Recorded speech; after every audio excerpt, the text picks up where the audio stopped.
Mais en fait, pour le moment, c'est dans la sérénité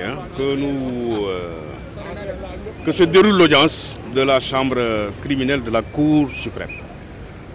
Je précise que les avocats de Khalifa Sall et autres avaient introduit une demande écrite hier la veille pour solliciter la jonction de certaines procédures et le renvoi pour les procédures qu'ils estiment qu'elles ne sont pas pour le moment en état. Et la Cour a répondu sur cette question pour dire que pour la jonction, le problème ne se posait pas. Et ils n'avaient même pas demandé la jonction parce que la Cour allait le faire. Donc sur ce point-là, je pense qu'en fait la Cour a déjà tranché. Ils ont sollicité le renvoi parce que simplement ils auraient introduit des pourvois contre des arrêts. Et la Cour a estimé qu'elle n'est pas saisie de ces pourvois-là. Donc elle ne peut pas renvoyer cette audience-là pour ce motif. C'est la raison pour laquelle la Cour a rejeté purement simplement cette demande et a procédé actuellement. Vous vous êtes certainement rendu compte, la Cour, le conseiller, qui est le président de la Chambre, a procédé à la lecture de son rapport. Et maintenant, nous attendons dans l'après-midi pour que, éventuellement, des observations orales soient faites. Des observations brèves, parce que c'est ce que prévoit la loi sur la Cour suprême. C'est pas, je précise que la Cour suprême n'est pas juge des faits, mais plutôt juge du droit. Donc là, il n'y a que des arguments de droit qui peuvent être évoqués. Et donc, à l'exception de ces arguments-là, on n'est pas là pour reprendre un procès. Parce que vous avez dû remarquer que M. Khalifa Sall n'est même pas là. Encore moins les autres prévenus.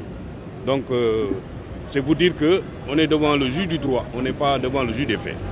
C'est la raison pour laquelle nous attendons la reprise de l'audience pour pouvoir en fait écouter les avocats de Khalifa Sall et autres et éventuellement apporter les répliques qu'il faut. C'est là. Je pense qu'on ne peut pas se faire d'illusions. Et nous l'avons toujours soutenu que Khalifa Sall, il est coupable. Sa culpabilité ne peut pas être discutée. Parce que lui-même, il n'a jamais contesté les faits. Il a toujours reconnu qu'ils ont fait des faux. Il n'y a jamais eu de livraison de riz et de mil. Cela est constant. Donc c'est des infractions, c'est des délits. Donc on ne peut pas, jusqu'à l'extinction du soleil, on ne peut pas enlever ces infractions. Donc par conséquent, je ne vois pas en quoi vraiment il faut être pessimiste par rapport à ce dossier-là. Nous, on a toujours été optimistes parce que c'est un dossier de flagrant délit. Certains disent que ça a été précipité, le fait que la Cour suprême donne son... Ben, vous savez, en fait, on nous parle de précipitation. Moi, je ne gère pas le temps des politiques. Je pense que la Cour, la loi lui permet, la loi qui régit la Cour suprême, lui permet, lorsque l'affaire est en état, de fixer une audience. Donc c'est textuel, c'est prévu par la loi organique qui organise la Cour suprême. Or, le dossier, il est en état. Les partis ont déposé le recours. Des mémoires ont été déposées. Des répliques ont été déposées. Donc la Cour a estimé nécessaire de devoir fixer une date d'audience, puisque c'est un dossier qui est en état, de recevoir une décision. Donc je ne vois pas en quoi on pourrait dire qu'il y a une précipitation, que